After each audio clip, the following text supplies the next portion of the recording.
Investigación. Análisis. Temas de archivo. En Pulso Ciudadano.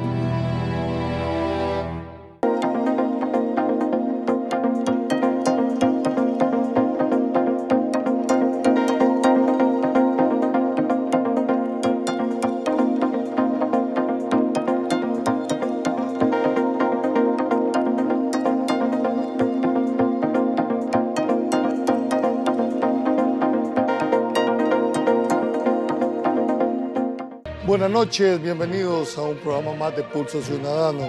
Hoy analizaremos las recientes reformas al Código Procesal Penal aprobadas que implican los momentos del régimen de excepción, y para los abogados en este estudio, Iván Flores, experto en Derecho Penal, y Max Mojica, también abogado, tributarista y un analista político connotado.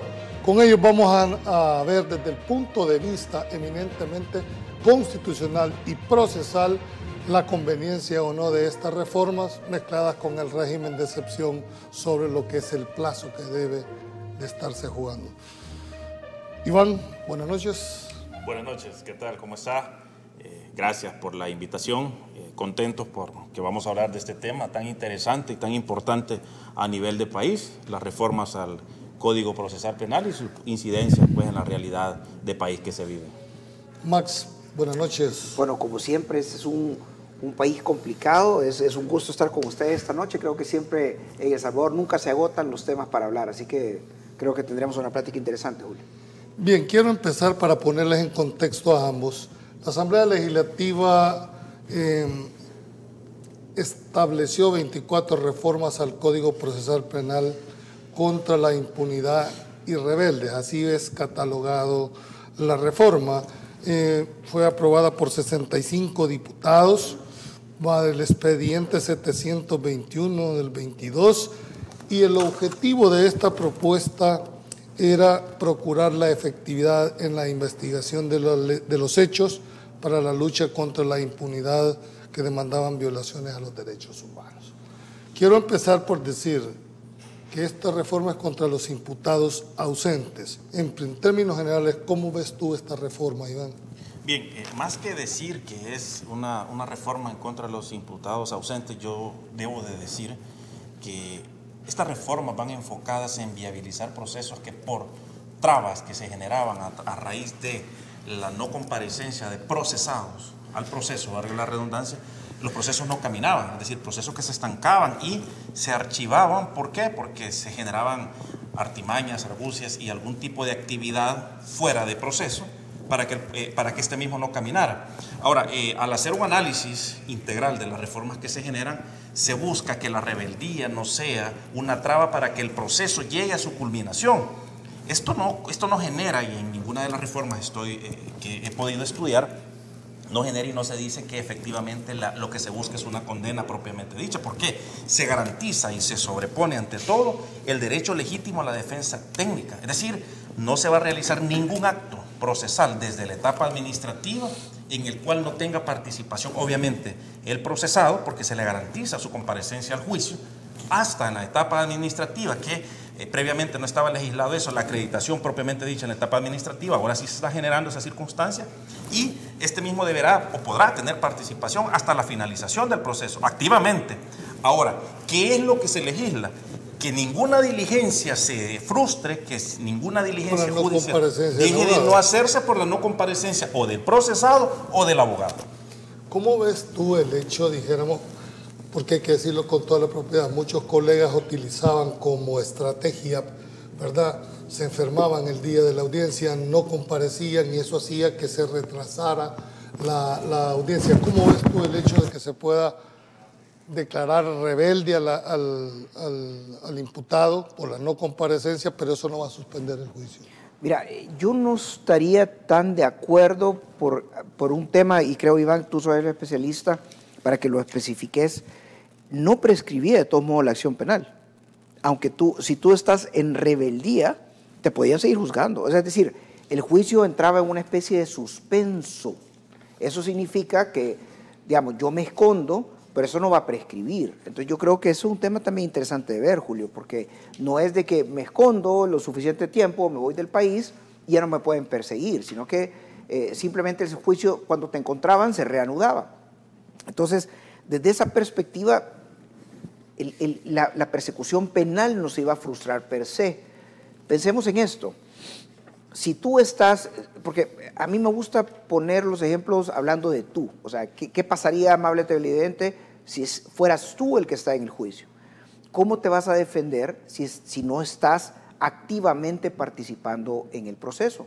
¿Cómo vas a contar tu versión? ¿Cómo vas a dar tu declaración? ¿Cómo vas a ejercer la defensa material? No tanto la técnica que la tiene el abogado, sino la material, es decir, dónde están las pruebas, qué es lo que sucedió sobre lo que te están acusando. Me preocupa, Julio e Iván, de que las personas puedan seguir siendo juzgadas no estando presente materialmente en el proceso. Ahora también te voy a tirar esta situación. Tú has, Julio, descrito una situación que se da y los colegas, pues, lamentablemente hay colegas antiéticos que se enferman ese día o que el día de la audiencia renuncian. Pero, ¿y no es mi derecho, Julio, renunciar? Sí, pero no de una manera sistemática, como una forma de dilatar el proceso. Eso es lo que estamos haciendo el planteamiento dentro de la reforma. La reforma te dice que no renuncies sin una justa causa. ¿Y cuál justa causa? Por supuesto. Pero yo puedo renunciar sin justa causa, o sea, simplemente porque no quiero ser tu abogado. Claro. Entonces, me están violando mi derecho constitucional de libre contratación y de no vinculación. Es decir, creo que Max se está poniendo, es decir, como defensor tenés todo el derecho de renunciar a seguir defendiendo. Lógicamente, si existe una justa causa calificada ante el juez, pero cuando es reincidente, cuando tú es manifiesto el hecho notorio de que es una estrategia procesal más que una decisión puramente personal. Lo que sucede es que hay diferentes circunstancias justificadas a través de las cuales se puede generar una renuncia. Y ese es el punto de justificación. Podrá decir, mire, yo renuncio al procedimiento porque la familia me ha referido que no puede costar mis honorarios profesionales. Esa es una justificación. Ahora, renunciar per se, y es que hablan del abandono intencional. El abandono intencional para que una diligencia se frustre y buscar que el procesado evada la realización material de una diligencia y que ésta no se concretice. Y es que lo que sucede es que eso, para el tema de la aplicación de medidas cautelares, específicamente de la detención provisional, ya estaba legislado. Es decir, se le decreta la detención provisional a una persona. ¿Por qué? Porque éste puede evadir la acción de la justicia o las diligencias que se deban de realizar. Ahora, más concreto se dice, mire, eso no estaba legislado, muchas diligencias no se han realizado y no han llegado a su feliz término por la actividad irresponsable, antiética y poco profesional de muchos abogados, de renunciar al momento de llegar a la diligencia. ¿Y eso qué hacía? Que la diligencia no se realizara, que probablemente una persona no estuviera en la diligencia o se retrasara meses la diligencia teniendo en cuenta la calendarización. Pero ¿qué pasa con lo que dice Max? Si eso no atenta contra el derecho del abogado de decir, mire, yo ya no quiero seguir. Lo que sucede es que, mire, yo creo que debemos de matizar una situación importante, la trascendencia y la vitalidad que tiene el ejercicio legítimo de la defensa técnica. No es una cuestión de que, bueno, ahora quiero defender, ingreso al proceso, pero ya mañana ya no quiero. Sí, su derecho tampoco puede estar sobre el derecho del procesado, de la víctima y del proceso propiamente dicho. Tiene límites también. Y esa es la naturaleza y el fondo de esta reforma, que de manera deliberada y abusiva el abogado renuncia a las diligencias porque el procedimiento se retrase o porque evada la acción de la justicia el procesado. Ese es el punto. ¿Consideras tú que debe haber un límite en el ejercicio del derecho de defensa por parte de material, sobre todo? Fíjate, Julio, que yo creo que los derechos constitucionales no tienen límite. O sea, yo en lo personal concuerdo desde la perspectiva de la lógica y de la ética profesional. Yo incluso pues he estado en casos en los cuales mis clientes no tienen la capacidad de pagarme, reconocerme mis honorarios, pero yo sigo adelante con el caso. Entonces, el punto es que tampoco creo que me pueden obligar a mí a seguir con un caso. O sea, realmente yo soy libre dentro de mis múltiples facetas que implican mi libertad, tengo la libertad de renunciar. Ahora, un abogado responsable, no te voy a renunciar el día de la audiencia. O sea, estemos claros de eso. Un abogado responsable encara a su cliente y le dice, mire, por esto y estos motivos yo ya no voy a poder seguir llevando su caso. Pero de eso a que me quieran iniciar una acción penal porque yo renuncié, incluso de una forma relativamente irresponsable, que es renunciar el día de la audiencia, yo creo que esos son otros 5 pesos. Ahora, pensaría que en un momento determinado estas acciones también tienen sanciones, pues está la sección de investigación profesional. O sea, es decir, no es que estemos inventando ahorita el agua tibia, pues si yo soy un abogado irresponsable, el cliente me puede denunciar, Julio, vos estás claro de eso, y me pueden suspender cuando mi actuación ha sido de forma irresponsable. Entonces, digamos, estas acciones creo que van un poco más allá, a amarrarme de una forma política a un caso del cual probablemente yo como abogado no quiero participar. Quiero verlo, dijéramos, desde este punto de vista, de que estamos partiendo que la mayoría de colegas pues son éticos, tienen la visión de una defensa. Los 3 sabemos que juramos ante la Corte defender al pobre de solemnidad, etcétera, etcétera. Pero también estamos conscientes que muchos ha sido una estrategia más procesal para frustrar una diligencia y así irla alargando hasta llegar al término de inquirir. ¿Es así o no es así? ¿Tú qué has ejercido? No, por supuesto. Y fíjese que veamos el artículo 104, y es ahí donde se da una reforma que yo creo que es la más polémica entre los colegas. Dice, es correcto, el abandono si el defensor del imputado abandono, ojo, el abandono, no puede el abandono ya de hecho estaba sancionado previamente con la iniciación del procedimiento administrativo en contra de los abogados, ¿verdad?, que indebidamente abandonaron la defensa. Y el abandono era declarado por los jueces. Habían abogados que no llegaban, pero sin duda alguna iban al procedimiento a la Corte Suprema de Justicia por la conducta profesional. Pero es el abandono, es decir, la manera deliberada como el abogado se abstrae del proceso, ¿ok? Ese es el abandono. Pero dice el siguiente inciso del artículo 104 en cuanto a la reforma, que a partir de la celebración de la audiencia preliminar, el abogado defensor no podrá renunciar a la defensa rebelde, salvo, viene la excepción, es decir, no es un caso genérico, es decir, esto no es genérico, está la excepción, salvo que se nombrara uno nuevo, ¿ok? Volvamos al caso simple de los honorarios. La familia no puede surcar o costear los honorarios del abogado, pero hay otro abogado que probablemente le cobra menos.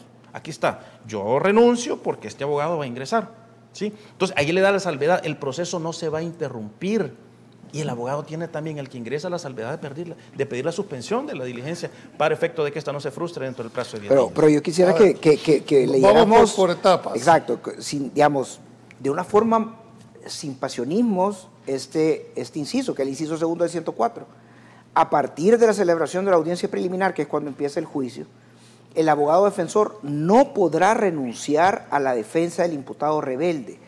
Para contextualizar la audiencia, el rebelde implica que es un imputado que no aparece en el juicio porque se está escondiendo, porque se fue del país. Eso es un imputado rebelde. Entonces, si yo tomé el caso, digamos, como abogado defensor, y ya se celebró la audiencia, yo no puedo renunciar, salvo, es cierto, hay un salvo, pero que se nombre uno nuevo. Y si no se nombra uno nuevo, entonces no puedo renunciar, pues.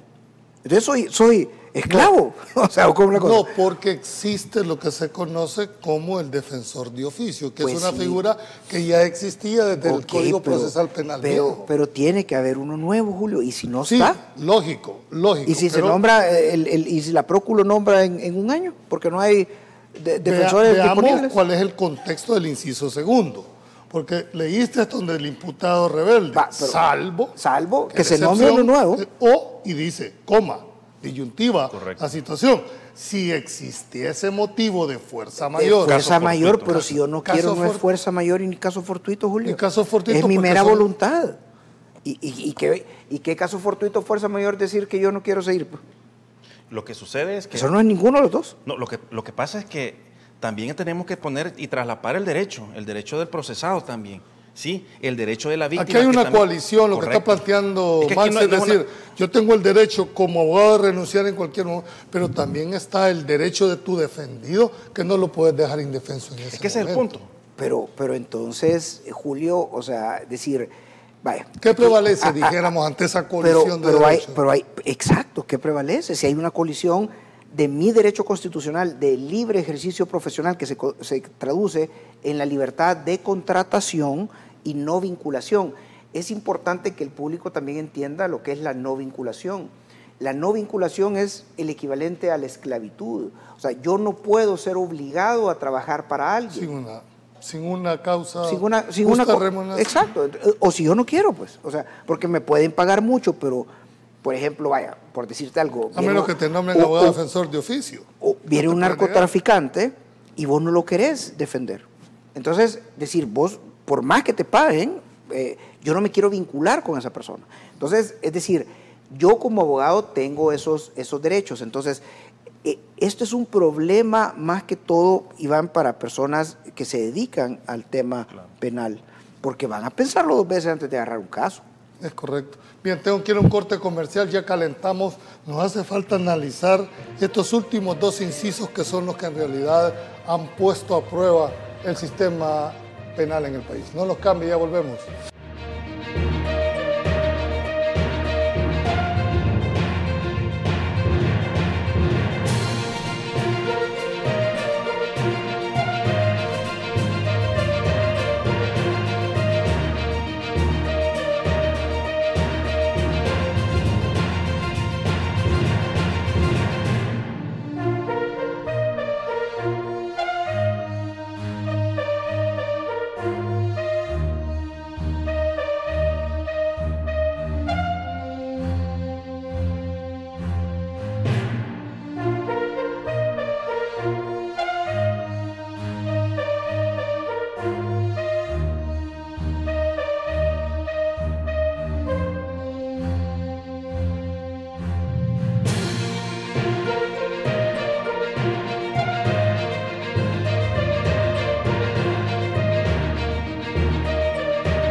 Bien, gracias por continuar en esta segunda parte de Pulso Ciudadano. Estamos haciendo el análisis de las últimas reformas al Código Procesal, que la finalidad que tiene, dijéramos, de acuerdo con los dos considerandos, es cerrar los portillos para aquellas argucias, dijéramos, de algunos litigantes que hacen uso indebido, dijéramos, de esa forma de actuar. Quiero entender el último inciso del 104. Quiero ver cómo lo interpretan ustedes. Ante el abandono injustificado de la defensa, es decir, no hay causa, ¿verdad?, por el defensor particular del imputado, el juez deberá decretar sin ningún trámite previo la medida cautelar de suspensión del ejercicio profesional del referido abogado y remitirá en el plazo de 3 días, ¿sabe?, a la sección de investigación profesional la certificación de lo actuado. ¿Comparten ustedes, dijéramos, que esa potestad del juez de emitir una medida cautelar, partiendo de los 2 principios que tienen para hacerlo, sea una atribución de la Corte y no del juez? Vaya, esta atribución originariamente es atribuida a la sección de investigación profesional de la Corte Suprema de Justicia. En este caso en concreto, yo quiero ir más allá en relación a este inciso. Iniciamos con el tema abandono injustificado. El abandono, es decir, el abstraerse del proceso sin justificación alguna. Es decir, el abogado dejó de llegar, no mandó el escrito, refiriendo, por ejemplo, que tenía otra audiencia, porque ese es posible que le choque. que estaba enfermo, debidamente justificado, o que se le presentó una situación, un accidente de tránsito en el camino, qué sé yo. Esa es la justificación para no comparecer, ¿ok? Entonces, el no justificar esa circunstancia es la sanción jurídica procesal que está generando. Ahora, sí tengo claro que esta es delegación originaria de la sección de investigación profesional de la Corte Suprema de Justicia. Queda al arbitrio del juez penal resolver una cuestión estrictamente administrativa, ¿ok? Que esto se le están delegando funciones administrativas al juez penal respecto de un sumario que debe ser estrictamente conocido por la Corte Suprema de Justicia a través de la sección de investigación profesional. Ahora, el punto en concreto es este: ya había legislado el trámite administrativo para la sanción que se le genera al abogado respecto de su incumplimiento o indebido dentro del proceso. Ahora van más allá. El juez nos puede suspender cuando abandonamos o no comparecemos o abandonamos injustificadamente la defensa con la suspensión de la abogacía. A eso voy, Max.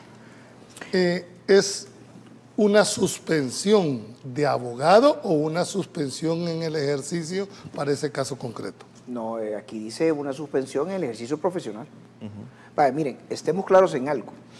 Y discúlpame que me extienda, pero yo creo que como son temas bien áridos por ser jurídicos, creo que es importante que la amable audiencia entienda claramente la situación. La medida cautelar, existe una medida cautelar, es decir, temporal. Eso pasa que el juez dice cautelarmente, anticipadamente de la resolución del proceso final, yo voy a tomar una medida para proteger los derechos, ¿verdad?, de la contraparte, por ejemplo, o los derechos del no nacido, los derechos de alguien los estoy protegiendo. Emito una medida cautelar. Luego viene, después de un proceso, una sentencia. Lo que se procura en este tipo de casos es que las medidas cautelares no sean de una naturaleza tan gravosa. Porque supongamos, yo soy el abogado, renuncio sin causa justificada, el juez viene y me sanciona y cautelarmente me suspende. Pero Julio, si eso es lo que yo vivo, pues, yo vivo de ser abogado. Entonces yo no voy a poder seguir ejerciendo mi profesión. Y supongamos que en el proceso administrativo, en la sección de investigación profesional, yo acabo ganando después de 3 años de litigio. Y en 3 años, por la medida cautelar, yo no pude ejercer mi profesión, Julio. Entonces, esta medida que es cautelar, que debería ser temporal, que debería ser anticipada, tiene fuerza de definitiva, porque ya causó todos los daños. ¿A quién le voy a reclamar esos 3 años que yo no pude ejercer como abogado? Entonces, lo que debería de haber sucedido es que el juez debe de certificar los autos del abandono o mi de renuncia injustificada, remitirlos a la sección de investigación profesional para que me inicien el expediente administrativo, y si yo no logro probar la situación, pues que me suspendan, ¿verdad? Pero ahorita me están sancionando, me están prácticamente condenando, violando mi derecho de defensa y del debido proceso, que es también constitucional, antes de que yo me pueda defender, Julio. Lo que está planteando, dijéramos, Max, es el hecho que, si bien es cierto, la naturaleza jurídica de una medida cautelar es la temporalidad. Claro. Sin embargo, me dice, bueno, el daño es que me suspenden en el ejercicio profesional y va a estar vigente esa medida cautelar hasta que se defina por parte de la sección de investigación profesional mi situación jurídica. ¿Compartís tú eso? Hay una situación bien particular y es lo que quiero que también la población lo tenga muy claro. Abandono injustificado y renuncia son cuestiones totalmente diferentes. Abandono es que no aparezco al proceso y no se sabe del abogado. No se sabe de él, ese es el abandono, es decir, que no llegó, no se presentó y no justificó. La renuncia es cuando se presenta el documento y se le establece al juez el motivo del por qué se está cesando del cargo, es decir, del nombramiento como abogado defensor dentro del proceso. El punto es la trascendencia también de la inactividad y del abandono del abogado en el procedimiento. ¿Qué es el perjuicio que el abogado ocasiona? Y yo creo que ahí viene la naturaleza de esta medida. ¿Cuál es el perjuicio que se ocasiona al proceso, a la misma víctima, a su defendido y a la investigación que se está realizando durante el mismo? Yo creo que debemos de tener claro las dos situaciones. No es el punto la renuncia, porque no está hablando de renuncia, es el abandono. repito, el abandono es no comparecer al proceso, no llegar, que no se Pero sepa. lo que plantea más que independientemente del concepto, si es abandono o renuncia, es el efecto de la medida cautelar. Correcto. Lo que está diciendo, bueno, miren, va a haber una sanción por esa conducta indebida. El problema es que está haciendo una sanción que no le permite el ejercicio. Vámonos al otro lado. Anticipada. Vámonos al otro lado. Y ¿Qué es sucede anticipada. si esa sanción es indebida de parte del juez? Existen responsabilidades también individuales respecto de las actuaciones indebidas por los funcionarios judiciales. Y ahí viene también las responsabilidades que eventualmente, hasta responsabilidades penales. ¿Por qué? Porque tampoco esta no es una herramienta jurídica puesta en las manos de los jueces para que a diestra y siniestra comiencen a sancionar al abogado que le cae mal. Eso también debe tenerlo muy claro el juez, porque no es un cheque en blanco. Vamos a sancionar, a suspender abogados a diestra y siniestra. ¿Por qué? Porque va a venir la respuesta de los abogados en cuanto a que hayan sanciones También indebidas. denunciando al juez. Denunciando al juez, procesando al juez. Porque yo creo que también el juez debe tener claro esta situación. No solo, sí, me generó la medida cautelar, me suspendió y me generó un grave perjuicio. Y si resulta que tengo la justificación y lo pruebo en la corte, ahí viene también la respuesta. Una eventual sanción penal y hasta administrativa por los daños y perjuicios que se generen. Yo quisiera porque Iván está describiendo cómo deberían de funcionar las cosas si funcionaran bien, ¿verdad? Pero el problema es, pero cuando se inicia un trámite administrativo, solo Dios sabe cuándo va a acabar. Porque ahí, vos sabés que hay juicios contenciosos administrativos que pueden durar 10 años, ¿me entendés? Entonces, ¿cuándo finalmente la Corte te va a dar razón? Cuando ya... A menos que se le pusiera ya no un plazo a la sección de investigación profesional. Pero no está el plazo. Por eso, una de las finalidades, y ese es el objetivo del programa, de hacer un planteamiento para esas conductas, dijéramos, atacarlas, pero tampoco dejar a un lado las consecuencias. Yo también quisiera tomar el tema que está comentando Iván. Mira, Iván dice, el abandono es que está la audiencia y yo no llego. Es claramente un ejemplo de abandono, pero no es abandonar que a mí me notifican y no contesto, que me hacen prevenciones, no contesto, que no me reúno con mi cliente. La expresión abandonar, como no está definida, no está limitada, yo podría decir, y yo creo que Julio, bueno, los tres somos abogados, hemos oído clientes, es que fulanito de tal me abandonó el caso, me lo dejó tirado, dicen, ¿verdad? Y es un tipo de abandono. Entonces, el abandono no es llegar a la audiencia. ¿Qué tal si el cliente te dice, mire, usted me llevó mal el caso, me lo dejó abandonado? Se te va por ahí. O que el juez crea en su saber y entender que vos has actuado, voy a ocupar una palabra coloquial, chambón como abogado y no le has puesto atención al caso. Es decir, mire, es que usted lo abandonó a su cliente. Entonces, yo creo que estamos abriendo una peligrosa caja de Pandora con estas reformas, ¿me entendés? Quiero plantear aún más, ponerlo en esta perspectiva. La constitucionalidad de las leyes las ejerce el órgano jurisdiccional bajo dos principios. El control concentrado que se le da a la Sala de lo Constitucional, pero también el control difuso del cual tienen los jueces la potestad para declarar inaplicable.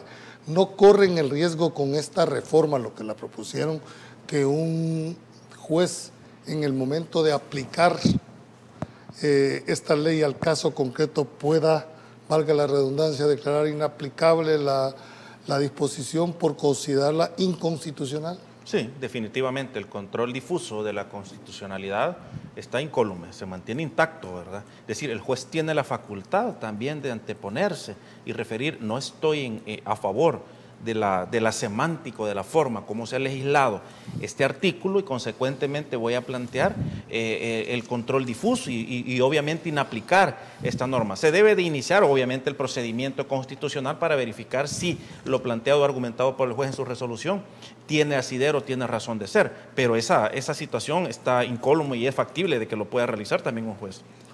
Los diputados de oposición dijeron de que esto advertían, en lugar de buscar un combate a la impunidad, las reformas podían tener motivaciones políticas, además de que contiene vicios de inconstitucionalidad, que lo compartís tú, que esto puede tener un vicio, una motivación política, una reforma eminentemente procesal. Mira, yo creo que uno de los problemas que ha adolecido El Salvador, y aquí voy a ser amplio en mi exposición, no es en esta Asamblea Legislativa, sino que ha sido desde siempre. Yo, por ejemplo, que es mi especialidad, el tema tributario, las reformas tributarias típicamente lo que se hacen es para sacar parches. Por ejemplo, si el Tribunal de Apelaciones de los Impuestos Internos dicta una medida X, entonces se promueve una reforma para procurar que no vuelva a ocurrir esa salida del contribuyente, digamos de esa forma.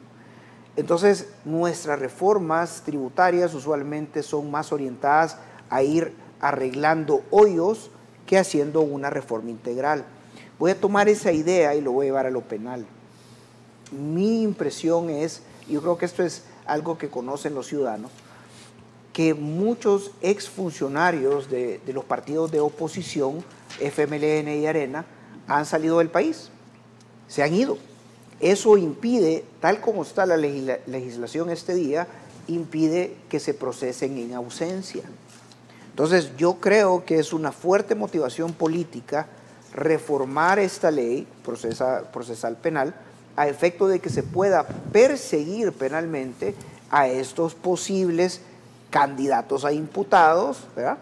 Que forman parte de la oposición política y que dentro de, si esto se pasa, Julio, dentro de poco los vamos a ver sentados en el banquillo de acusados de forma virtual.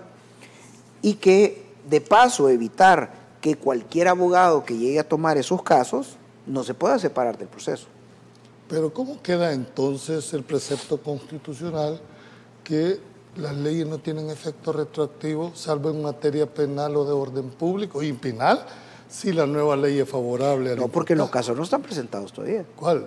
¿Cómo no? No, hay casos rebeldes, No. hay muchas rebeldías. Hay muchas rebeldías. No, pero lo que pasa es que estos son procesales. Es que esto se supone que es de aquí para adelante. No, pero son efectos procesales, Julio. El efecto procesal aplica inmediatamente al caso, ¿o me equivoco? Claro, claro. Es que estos son procesales, no son derechos. No, de acuerdo, pero adjetivos. lo que estamos diciendo es que este abre la posibilidad de que se le pueda declarar rebelde a un caso que ya esté siendo procesado, pero está fuera. ¿Le va a aplicar esta reforma en la pregunta? Definitivamente que sí. Sí, hombre. Claro que sí. Claro. Lo que pasa ahí se destraba. El punto es concreto, pero concuerdo veamos. contigo, en el sentido que es procesal. Veamos el 21 de la Constitución. No, pero es que decir, esos son derechos Adjetivos. adjetivos. Esa es tu interpretación, pero la Constitución no hace distinción. No, pero es que esto es procesal, Julio. Esto es una forma de decir, vaya, te declararon rebelde y el juicio se archivaba. Ahora esos juicios van a ser así, van a ser así. Le van a quitar el polvito. Pero tengo mis reservas en el caso de...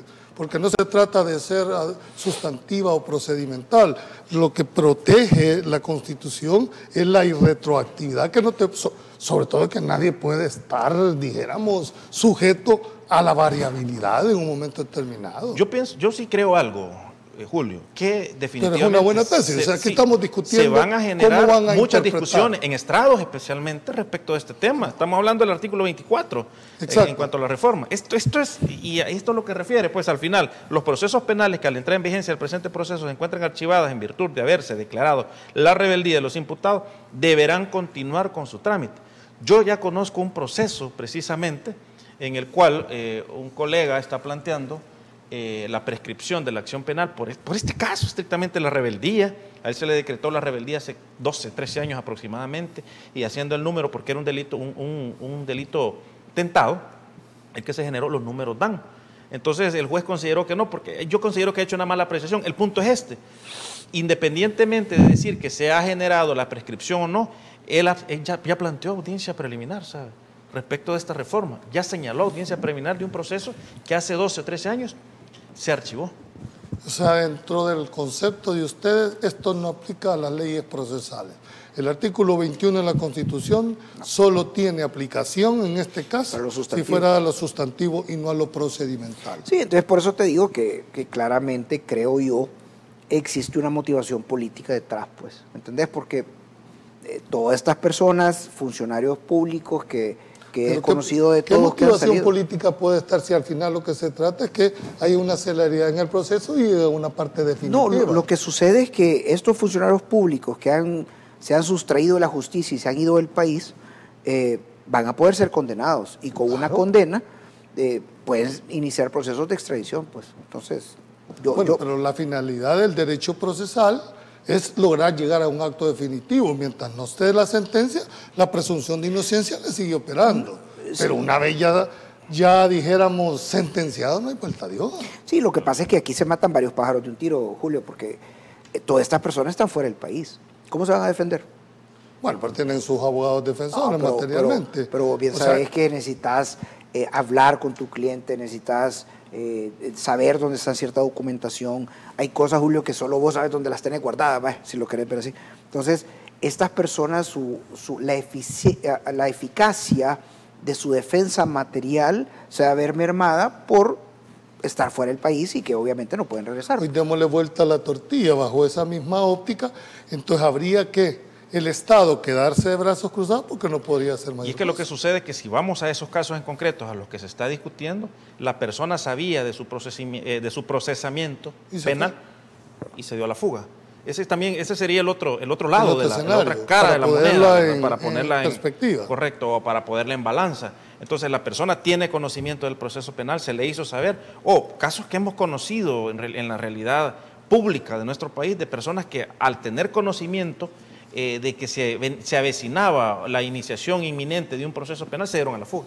Fue evidente, fue un hecho notorio, ¿verdad?, que nosotros lo hemos visto en los medios de comunicación, se abstrayeron de la acción de la justicia. Bien, tengo que ir a un corte comercial, no nos cambie, ya volvemos.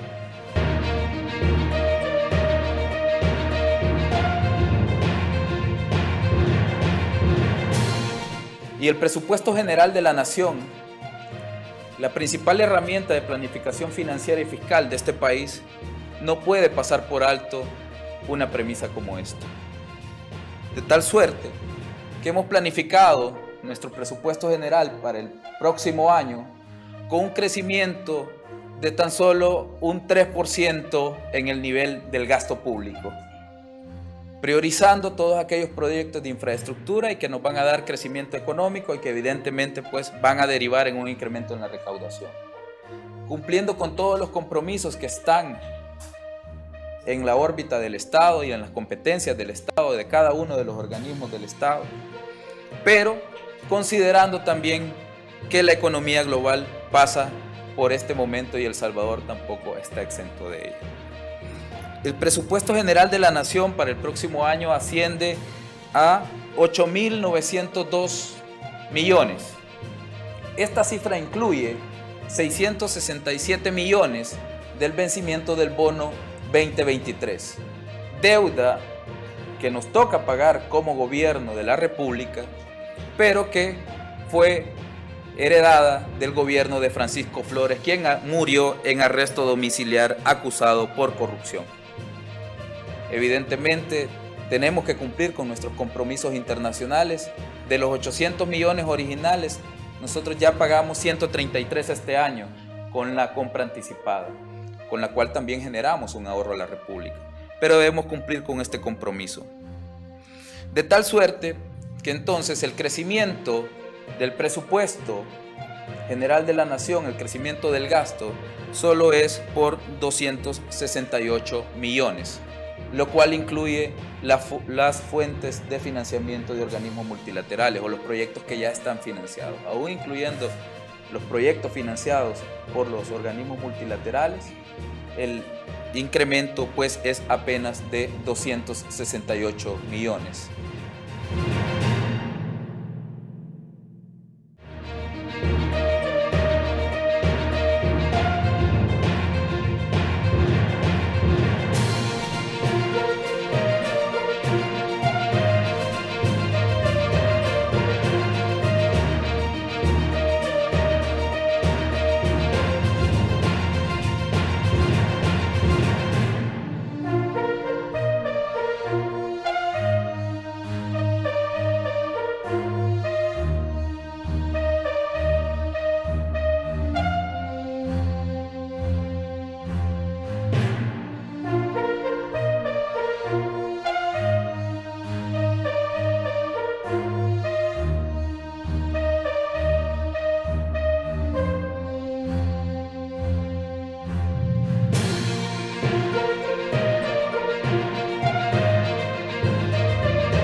Gracias por continuar.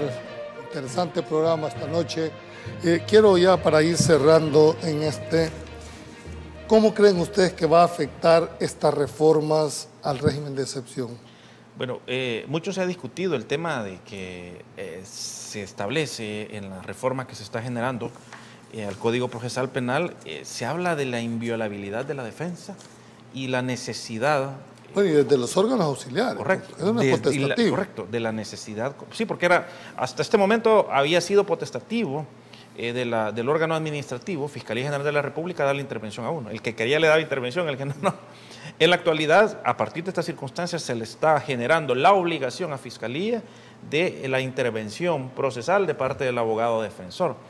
Ahora, con el tema del régimen de excepción, yo he escuchado muchas personas que dicen, bueno, mire, va a haber una colisión en cuanto a la reforma que se ha generado y el régimen de excepción mismo. Yo considero que no. No va a haber una colisión en el sentido de que la reglamentación que se ha generado de la forma de incoar el proceso como tal de las personas vinculados al régimen no está vinculado estrictamente con el procedimiento ordinario que se está generando en el proceso. ¿Y esto es por qué? Porque el régimen de excepción claramente establece que para el procesamiento de estas personas vinculadas estrictamente al régimen de excepción, 15 días y no intervención de abogado mientras se genera la etapa administrativa, que no es el caso concreto. Ahora, a conveniencia podrá decir alguien, mire, está generando una colisión porque yo tengo el derecho a que no se me viole el debido proceso en la etapa administrativa. Sí, pero como la sustanciación o la generación material de este decreto que establece el régimen de excepción tiene su excepcionalidad, su especialidad y más que eso, su temporalidad. Entonces, por eso considero que no va a afectar, en definitiva, esa ¿Compartís tú, Max? Porque el régimen de excepción, precisamente lo que ataca o lo que restringe es el derecho de defensa, a que se le notifique en ese momento su detención y la ampliación del plazo de la detención. Mira, fíjate que yo no me voy por esos temas tan técnicos, Julio, porque la realidad que para mí va a afectar el tema del régimen de excepción es en la cantidad de gente detenida. ¿Qué es lo que te quiero decir? Este es un régimen que ha afectado fuertemente al pueblo salvadoreño. O sea, cuando te digo pueblo, es a los estratos sociales más bajos. Eso implica poca capacidad adquisitiva y obviamente también implica una capacidad discutible en cuanto al pago de honorarios. Entonces, yo te digo, para mí es una persona que ha estado tomando estos casos, lo va a pensar dos veces, Julio, porque no va a poder renunciar. Y si la gente le dice, mire, yo no le pago y si me abandona yo lo acuso, casi que te ponen contra la pared, pues. Entonces, yo sí creo que puede acabar esta medicina siendo más cara que la enfermedad, porque en un momento determinado, si el mercado, digamos, de los abogados defensores se restringe por todas estas amenazas, ¿a quién le va a tocar defender? A la Procuraduría. Y la Procuraduría, ¿cómo va a dar abasto? O al defensor de oficio, porque el juez tiene esa potestad de nombrar defensor de oficio, que es una figura que data desde el 74. Bueno, pero ¿y quién va a agarrar de defensor de oficio? No es que vas a agarrar, es que te nombran de oficio, hay una obligatoriedad por parte del Es una situación súper delicada, Julio. ¿Cómo van a estar nombrándome a mí defensor de oficio si no quiero? Pues, o sea, ¿me entendés? Entonces, yo creo que quien puede acabar pagando los platos rotos de esto es ese montón de personas que están ahorita capturadas, que son 54,000 personas. Ok. Quiero retomar esa parte que es la que no se ve, dijéramos, Iván, en todo esto. Y es, dijéramos, la parte administrativa de sustanciación. Yo me pongo a pensar cuántos jueces, desde que entró el régimen de excepción, están siendo sometidos a una cantidad de horas de trabajo. Fiscales de igual manera. ¿Cómo ven ustedes ese tema de los, dijéramos, agotamientos, a pesar de que les hayan dado recursos, pero siempre sigue siendo un solo juez el que debe de manejar todo? Estamos hablando de más de 55,000 personas detenidas. Humanamente es una situación muy complicada. Te lo digo por la experiencia que tuve como fiscal auxiliar del Fiscal General de la República. En esa época manejaba un promedio de 1,000 a 1,500 expedientes asignados. ¿Cada fiscal? Sí, en la oficina fiscal en la que yo estaba. Ahora, era complicado el manejo de cada uno de los expedientes, porque todos los expedientes, en su mayoría activos, y había obviamente que sustanciarlos y darle seguimiento con direccionamiento funcional y con diligencias verdaderas realizadas. Yo me acuerdo, posterior a mi renuncia a la Fiscalía General de la República, han habido 2 o 3 casos que han sido emblemáticos en el país por lo voluminoso.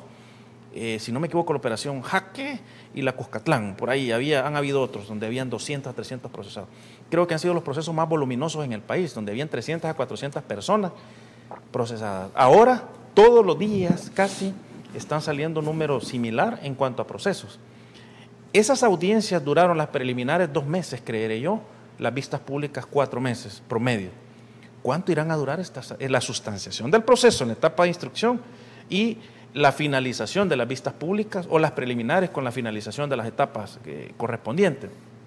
Esto es un desgaste total para los empleados de los tribunales, para los jueces que deban de resolver cada una de las situaciones jurídicas de los procesados, y para los fiscales que deben de incoar y de mantener, individualizar la participación de cada una de las personas.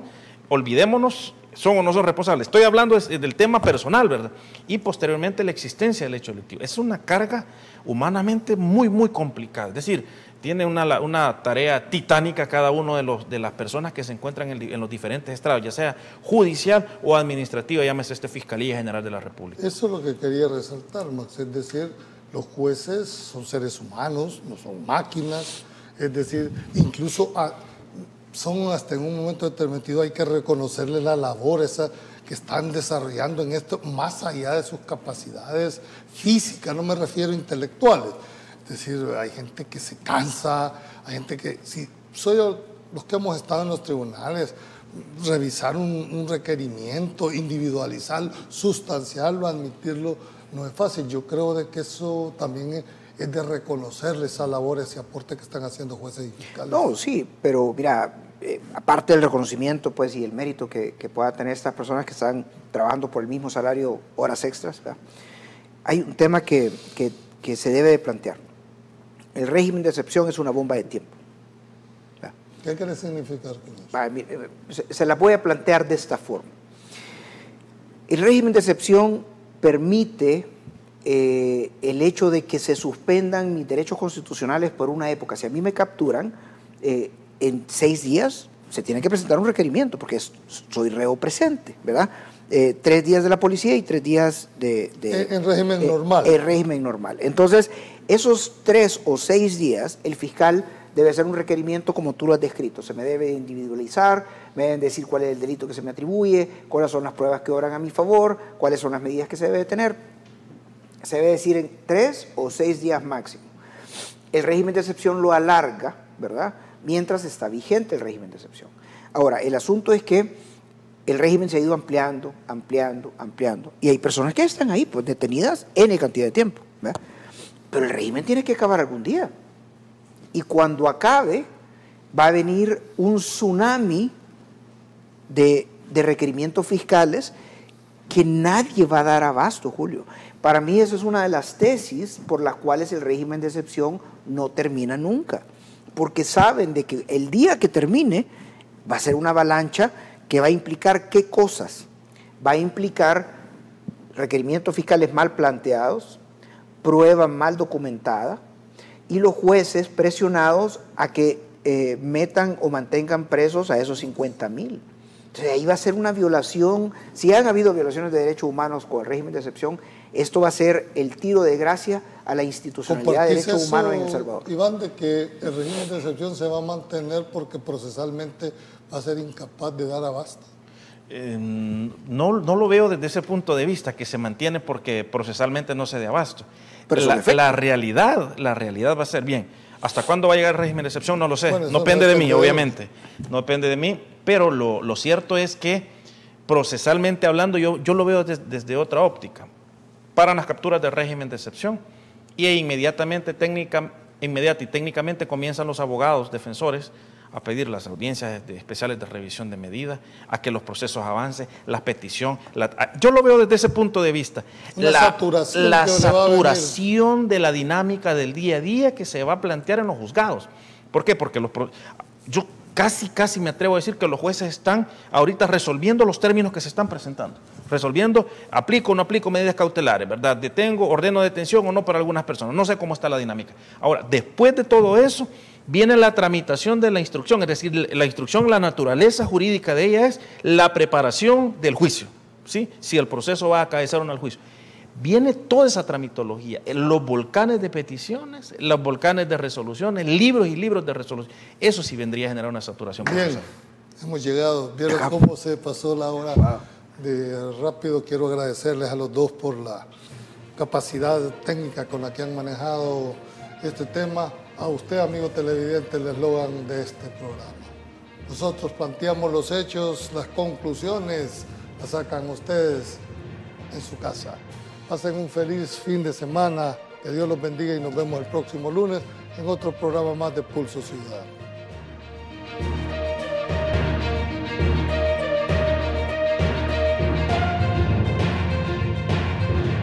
Demasiado para mí, ¿no? Para mí. El Cádiz presentó un documental que refleja el gran cariño que le tiene la afición del equipo gaditano al mejor futbolista que pasó por sus filas a lo largo de su historia. Pues estar teniendo la oportunidad de que se me dejase jugar para el equipo, porque presentía y sentía que era una linda o una bonita oportunidad para este salvadoreño, pues estar haciendo un poquito también las cosas para su paísito, ¿no? En este caso El Salvador. La ovación que se llevó el Mágico en el saque de honor en el partido contra el Barcelona por la celebración de los 112 años del Cádiz también fue recordada. Ahí está Mágico González, ahí está, hoy hay que mandar saludos especiales para todo El Salvador. Ahí está el mago de Cádiz, el saludo con Sergio Busquets, también con Alex Fernández el abrazo, y se prepara el mago para poner pierna derecha, y está ese balón con todo el arte del mundo. El aplauso para el mago, lo devuelve el exfutbolista del Cádiz. También se resaltó la unión irrompible que tendrá siempre Cádiz con El Salvador, gracias al Mágico González. El querer estar en Cádiz o en un equipo desde donde yo pudiera estar haciendo un poquito algo por nuestro país. Y estoy contento de haber tenido esa manera de pensar, de querer jugar al fútbol por mi país y de esa manera. Ahora, he sido como he sido y nadie podemos ser como no somos. El balón, ahí está Mágico González, dribla muy bien, hizo un buen partido como todo el equipo Mágico González. El Mágico también habló de cómo nació la culebrita macheteada y de cómo dejó los cuadernos por la pelota de fútbol. Se me ocurrió a mí hacer algo práctico. Digo, bueno, yo voy a hacer algo, pues primero puse la imaginación por la banda. Puse por la imaginación por la banda para coger línea de fondo. Y digo, sí, va, dame el balón. Entonces, a rodarla, ponerla a rodar y hazle un amague para donde no vas a salir, pero ya en instinto, ya en el jugador, en este caso en mí, ya existía el cambio de ritmo, el cambiarle de ritmo, el ganarle las espaldas. Entonces se me hizo sencillo solo hacer así, solo hacer un amague con la pierna para volver a llevármela por donde yo sabía o yo sé que debía de venir, ¿no? El Mágico también expresó su forma muy particular de ver el fútbol. No tenía mucha idea de lo que estaba haciendo, yo solo hacía y jugaba el fútbol por diversión, porque me encanta, porque es algo que no sé cómo llamarle dentro de mí, pero sí, el fútbol es algo de sangre. Pertenezco a una familia, a una dinastía de futboleros, de futbolistas. El Mágico también recordó su gol favorito en la Liga de las Estrellas. Para él, ese mejor gol es aquel que todavía no ha marcado, porque quiere seguir jugando y viviendo el fútbol día a día. Quieras o no, siempre ha sido, siempre será y siempre va a ser una inspiración para el jugador de fútbol, en este caso, ¿no?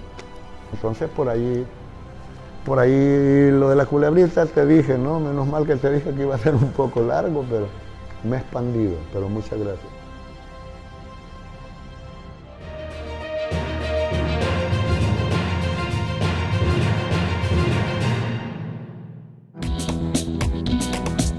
Investigación. Análisis. Temas de archivo. En Pulso Ciudadano.